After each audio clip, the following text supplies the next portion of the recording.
Hello, everybody, and welcome to the Untold Secrets of Living Overseas Summit. This is number 3, and I'm super excited for our expert. She is in Portugal. She's from the US. Her name is Colleen Showalter. Colleen, thank you so much for being with us today. How are you today? I am great. Thank you for having me. This is great. I'm so excited to be here. Okay, good. We're so happy to have you, and I'm so happy that I found you because what you're doing, like, I feel like nobody else is doing. You're an American with lots of experience running pretty big companies. I don't know if you guys knew this. And then she started, so she's the CEO and founder of Portugal The Place, which is a full service destination management company providing relocation, scouting services all across of Portugal. So it's basically your one-stop shop for everything you guys are going to need. So if you guys really want to move to Portugal, and for those of you that maybe aren't even considering Portugal, but the EU, I think this is going to be a really important conversation that you guys listen to, because we're going to go into a lot of different angles about the move, realistic expectations that you should set for yourself. So she's actually located in, and I hope I'm saying this right, Alcobaça.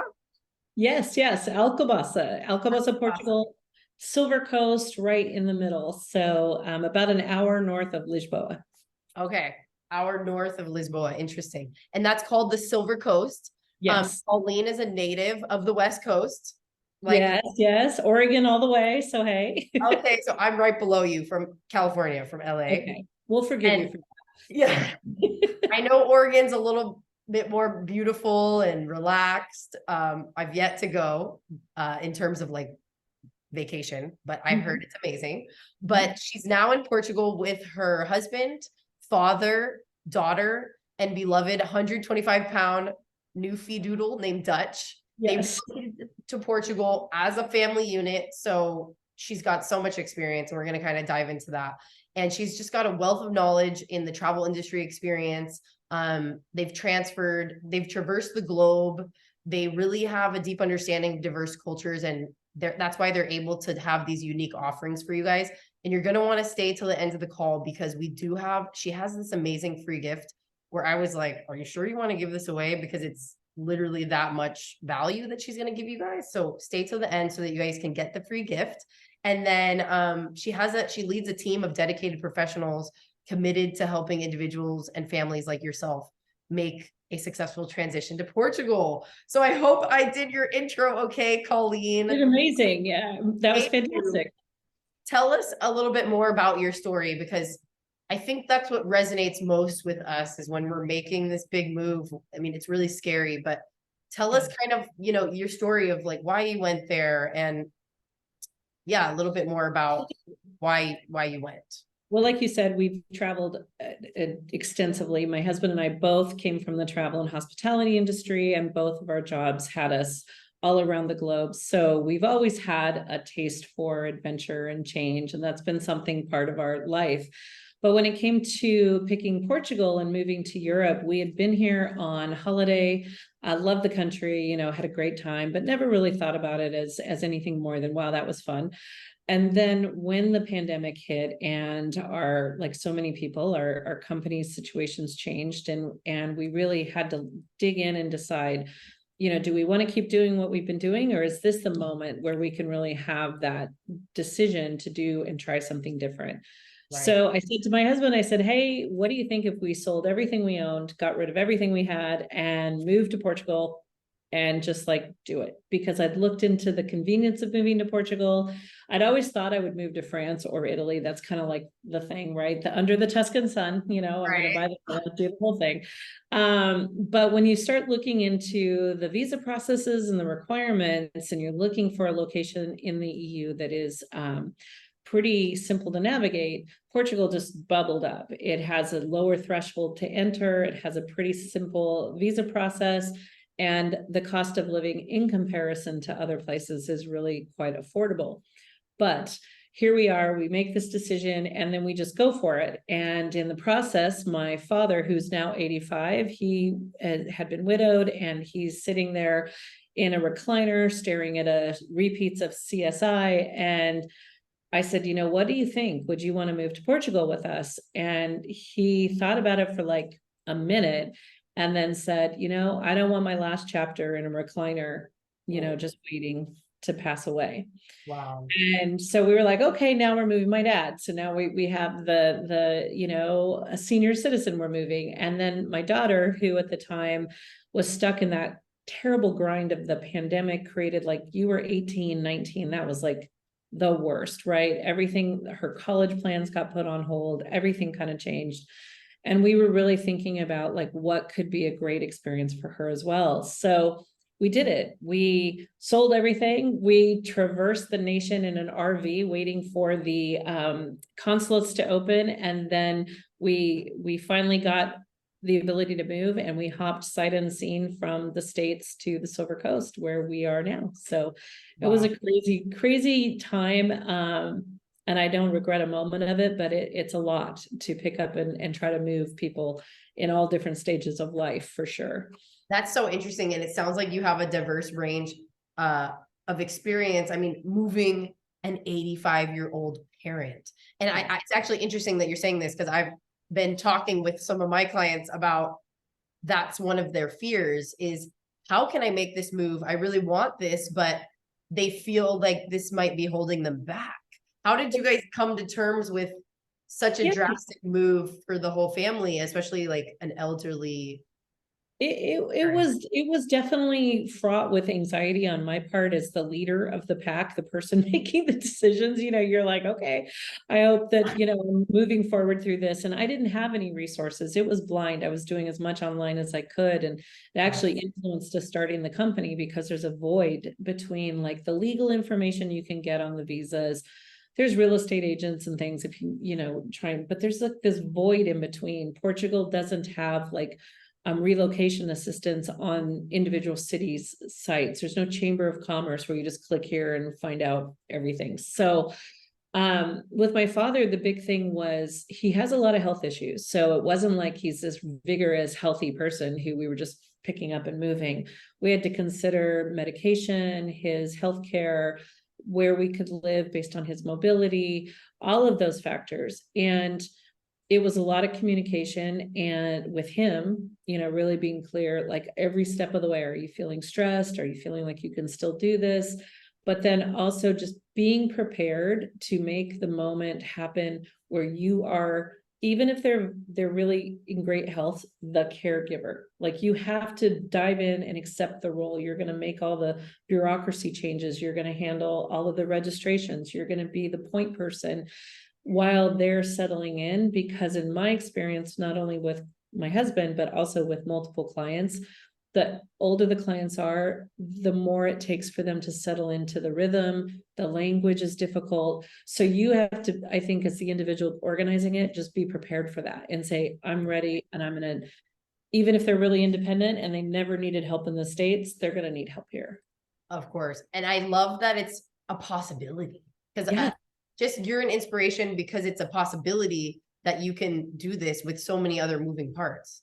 And he de-aged. This is the crazy thing, is my dad was, like I said, he was sitting in a recliner. He barely did anything. He'd go to his doctor's appointments, and that was it. His conversations would literally be like what they make jokes about, where all he talks about is, like, my joint hurt or my head. Like, it was always about his health. Okay. Here, he's independent. He walks everywhere now. He goes to the cafes. He goes to the pharmacy. He takes care of his own healthcare. He's made his own friends. The other day, he was like, yeah, I'll be gone all day. I'm like, where are you going, Dad? He's like, Hugo's taking me to the glass factory. We're going to do a tour of the glass factory. And I'm like, oh, okay. Have a good day.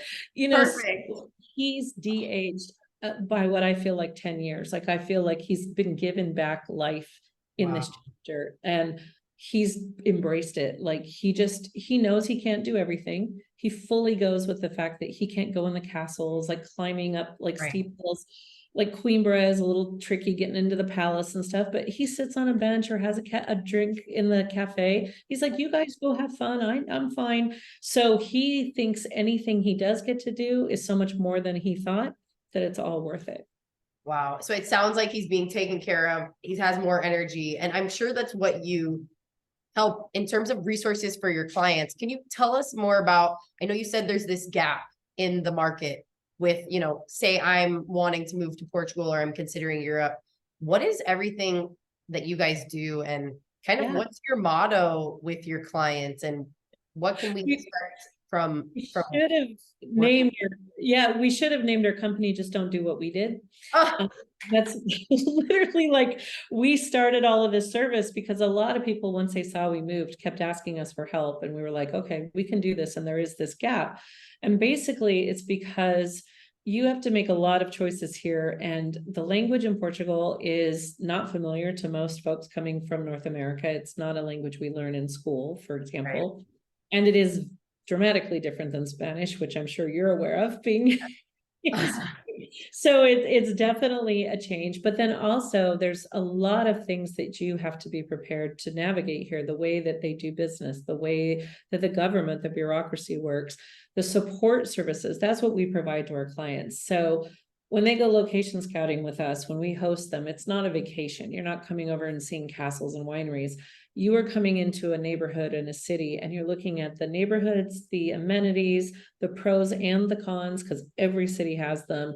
And then what it is custom to you, because every trip we do is custom. So if you have children, we look at schools. If you have health issues, we look at the clinics and the hospitals.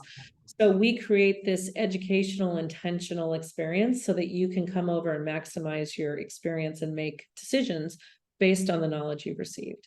Wow.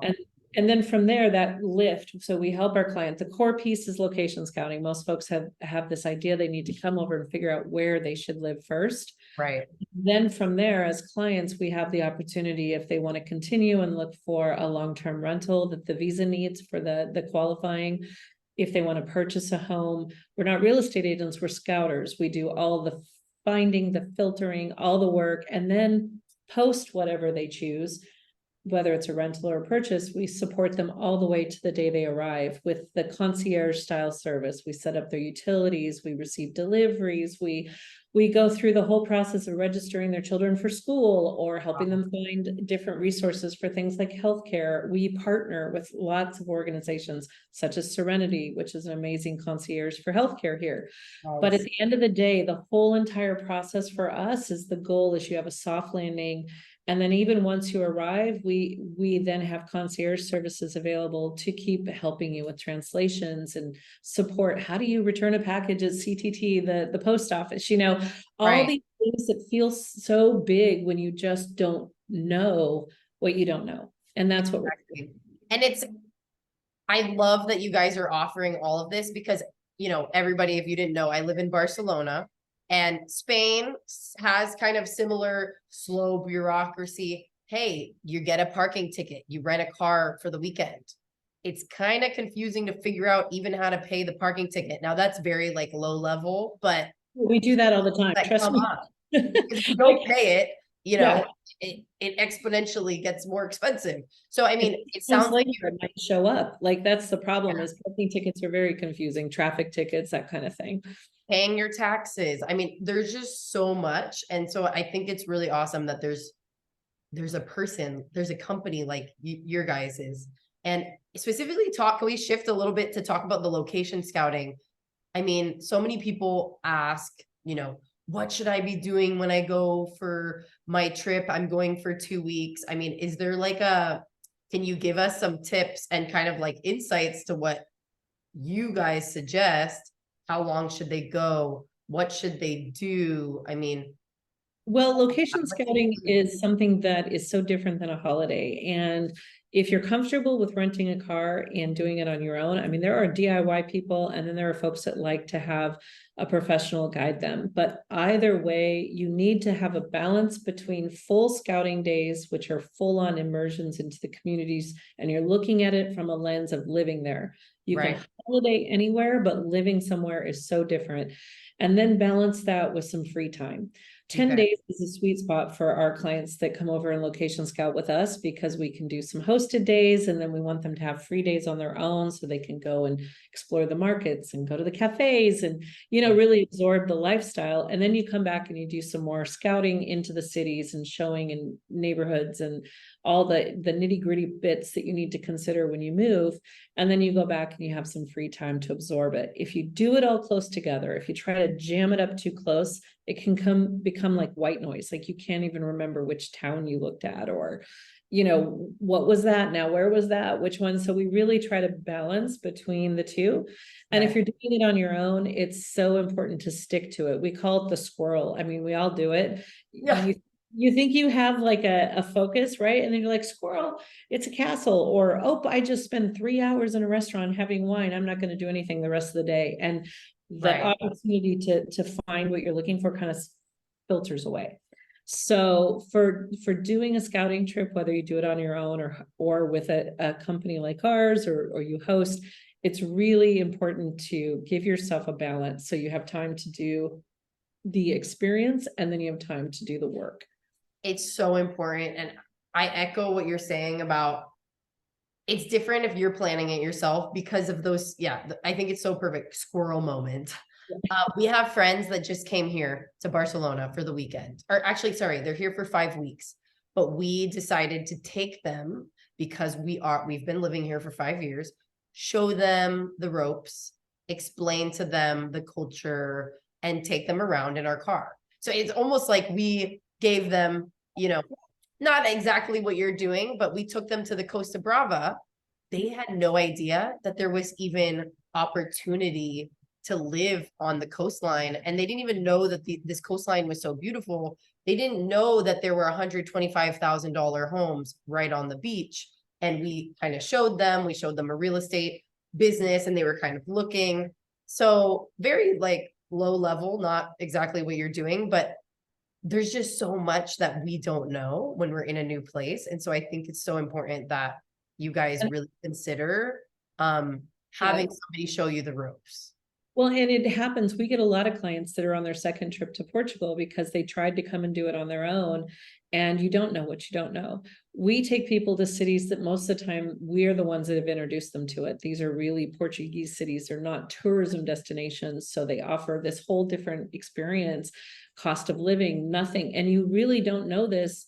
You can try to Google map things, you can try to street view things, but it's two-dimensional. You won't get the feeling, good or bad, of places until you dive in. And having someone that's here that hosts all of our location scouting guides, we have 16 folks across Portugal, are experts. They all live in the communities that they scout in. They know the corners, and they can talk about like what it is in December as opposed to what it is in July. And we really want you to understand, because at the end of the day, if you're not getting all the information, you're not able to make an educated decision. And I'm sure part of that is you planning. And this is also what I recommend to people is, okay, if you have an injury and healthcare is like one of the top things for you, I'm sure you guys are going to incorporate that in your program is, hey, by the way, this city or this town actually has a spinal surgeon so that you can do your checks. Oh, and by the way, they speak English too, because I have for example, neck injury. That would probably be something I'd be wanting when I choose a place is there somebody close by that speaks English? And I'm sure that's where this helps, is you guys know who's where. And if we don't, we can find it a lot easier than the person from afar, because we know where to look and what we can navigate here. There's a couple things people don't realize. Not all Portuguese sites will be found by your search engine in the US, because based on search criteria and security levels, a .pt site isn't going to come up. So you may think you've Googled an area, but you're only being fed the information that Google's able to, or whoever you're using is going to give to you.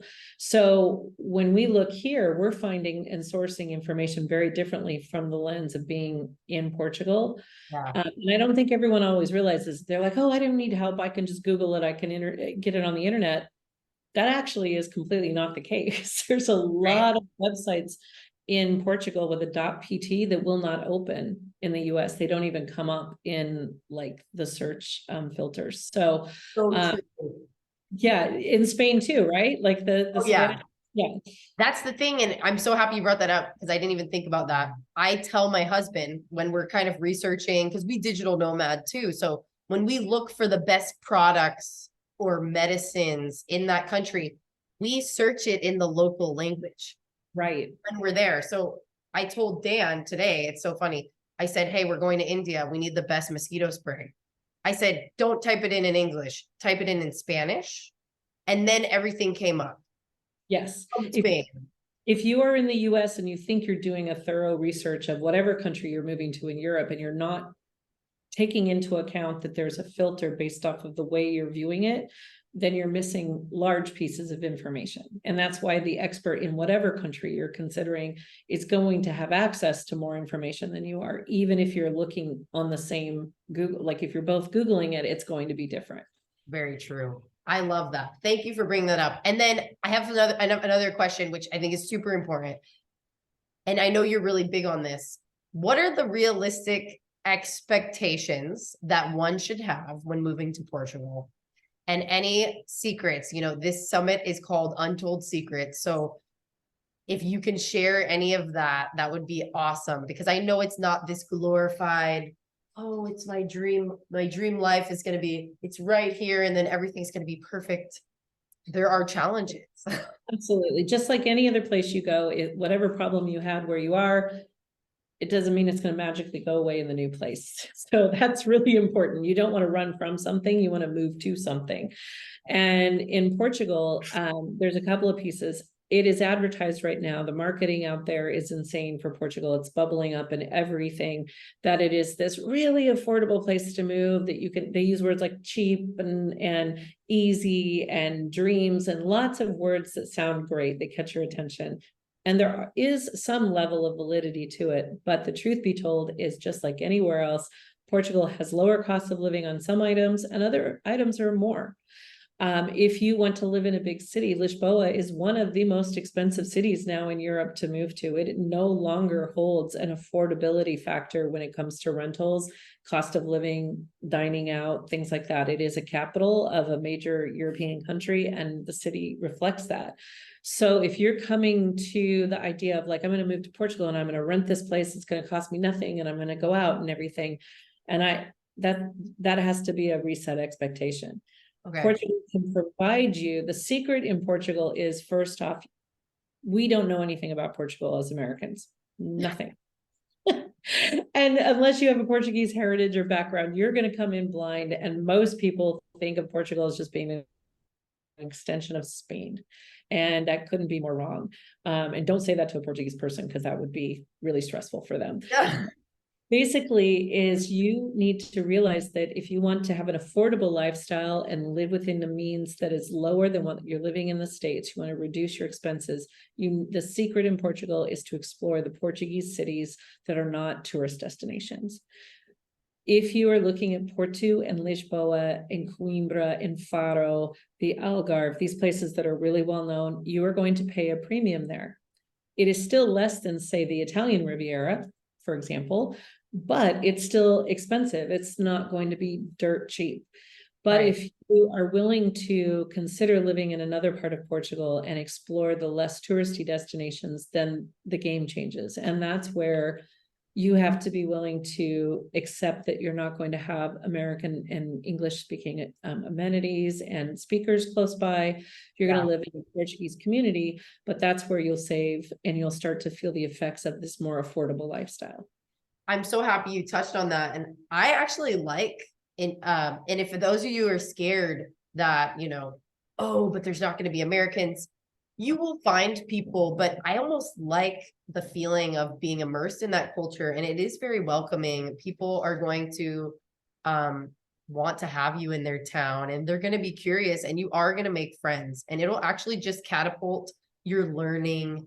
Even if you're trying to learn Portuguese, it will catapult it versus being in a main city center. The other thing that came up when you were talking about that, what are the main places that you recommend that are, out of the big cities, that are the cheaper places to live? Absolutely. So there's still some really great value here. What offsets and what people need to understand is your cost of living on your home will always depend on what your amenities are. So when I get this question all the time, where should I move to get a cheap house? Well, what does that mean to you? I mean, a cheap house to me and a cheap house to you are going to be different. But what we can say is that if you're looking for affordable housing with a lower overall cost, there are certain areas. Setúbal, which is south of Lisboa, is a great community. It has a 45-minute train right into Lisboa center. It is a authentic Portuguese feel, and for some it feels a little rough around the edges. It's still very marine industrial, but I love it because they're pulling fish and they're working, and you really feel like you're part of a community. That's an area that I encourage people. On the Silver Coast, Leiria and Caldas de Reina are two fantastic cities, but Leiria gets overlooked a lot. It is the capital of the Leiria district, which is like a state, and it has everything that people could want. It's quality of life. If you've got kids, it's got great schools, it's got a university, but it's Portuguese. It isn't on the list of tourist destinations. You're not going to see tourists there. And so you come in, I live 30 minutes from Leiria. It's fantastic. Just a great city. And if you want to go north, one of the places that, you know, up around Braga, up in the north of Portugal, it's just a whole nother vibe. And it is a fantastic city with just life. It feels a bit like a mini Paris. It just has this really great energy. And it's an hour outside of Porto. You can grab a train and be back and forth between Porto in an hour. So those Braga, Leiria, and Setúbal, I think, are the three areas that really people overlook and they should consider. Interesting. Oh, thank you so much. And these are the secrets that we're talking about, guys. You wouldn't have been able to Google search that. I've tried to do that and I've never heard those insights. So I really appreciate you sharing that with us. And Leiria, is it Laria? Is that how you spell it? Leira. L-E. Okay. Got it. Leira. You think of it like Princess Leia, so Leiria. Okay. It's a Star Wars reference. That's the only one I have. So I have when I think of it, Leiria, I think of the river, because in Spanish, La Ria, I'm wondering, is there a river that runs through it? Yeah, but I don't think that it literally, that's a really good question. I don't know what it's named after, but they finally got me to pronounce it correctly after like a year. My friend was like, Princess Leia, it's Leiria. I was like, okay. I was like, Leiria. I got it. Okay, now I see the connection there. Okay.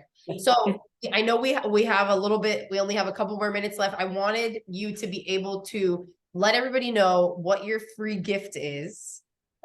Absolutely. Yes. Okay, so our service, so first off, anyone that wants to chat with us about considering Portugal and our services, we do a free call. We want to be available. All the folks you talk to are Americans that have relocated and are immigrants in Portugal. Our team is half and half. We're half Portuguese and half North American immigrants. So we have both lenses working on your behalf. And if you choose a service of ours included for being part of this event, we are offering 6 months of our concierge service for free.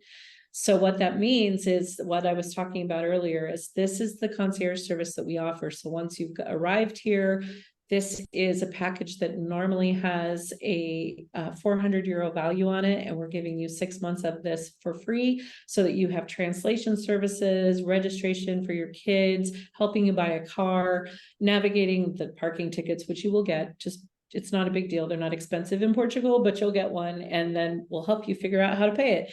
All those little phone trees when you're trying to call the insurance companies, all that kind of stuff is included in our concierge program.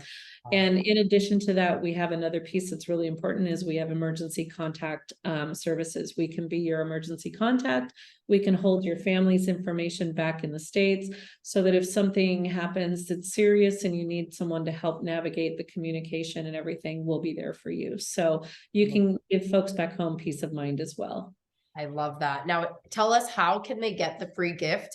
I'm going to be putting all of the links, by the way, guys, in the email where you found this video. So that's the free call link.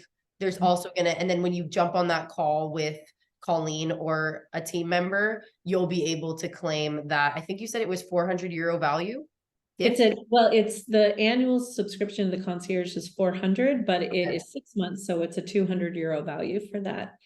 Oh, all they have to do is click the link and we'll know immediately that they came through from this event, and then it'll be applied to whichever purchase they decide to move forward, because we have location scouting, the rental scouting for the long-term rentals, and if you wish to purchase a house, we support you through that process and scout with you as well. Amazing. Well, thank you so much for that generous offer. If you guys definitely want to grab that before it's gone. So schedule a call from the email. And then last question I have, because we have like 1 more minute left. What's your final words of wisdom for people on the fence or overwhelmed? What secrets would you tell them? Like, what's the one secret you would tell them so they can make the move in under 12 months? So if you want to make the move in under 12 months, it's important first to get organized. Make sure that you write a list and work backwards from the day that you want to live in Portugal. And then when you're considering your life in Portugal and what you want, it's really important not to think about all the excitement of when you arrive, but think about your life 1 year later after that date. What do you want your life to look like? What is it that you want? And that will help guide you through the rest of the questions. So that's so important, is move past all the craziness and all the moving and packing and all that, and think about yourself 1 year later when you're settled into your home and you have a glass of wine or you're sipping coffee at the cafe.